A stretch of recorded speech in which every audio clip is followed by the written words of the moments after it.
Karena teman-teman ya, Indonesia itu udah mengambil keputusan untuk join ke BRICS. Ya, ini organisasi yang dibentuk sama negara-negara yang sebetulnya ya sedikit bete lah dengan Amerika Serikat dan negara barat lah. Dan salah satu keuntungan kita join BRICS apa guys? Yang pertama ya, kita bisa belanja barang sesama negara anggota BRICS itu nggak mesti pakai dolar. Kita bisa local settlement pakai mata uang sendiri kalau berdagang sama mereka.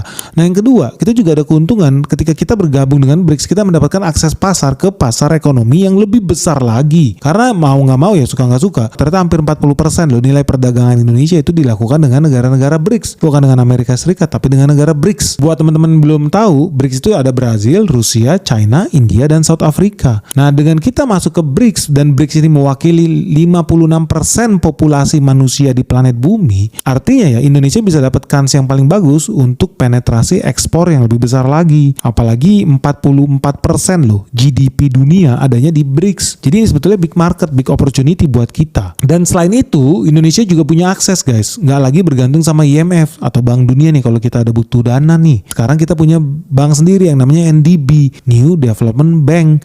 Dan mereka bisa kasih pinjaman nih kalau Indonesia mau bikin infrastruktur, pinjaman buat bangun sesuatu lah. Ya pokoknya pinjam-pinjaman buat negara berkembang, Indonesia bisa ngutang nih pakai banknya BRICS yang namanya New Development Bank. Jadi dari situ teman-teman bisa lihat ya bahwa Indonesia ya banyak untungnya juga join dengan BRICS, apalagi kita ada surplus dagang. Kalau sama Cina memang kita defisit, tapi ada beberapa negara anggota BRICS kita itu bisa dapat keuntungan. Sama India kita itu surplus guys, kita itu ekspor lebih banyak dibanding impor. Mereka lah pembeli besar batu bara kita, sawit kita, dan banyak lagi. Jadi lu tahu juga kan India itu penduduknya lebih dari 1 miliar manusia guys, makanya kita bisa dapat akses ke market yang lebih gede. And that's a good news. Terus apa hubungannya sama BOP? Ya lu udah tau lah kita mau arahnya kemana.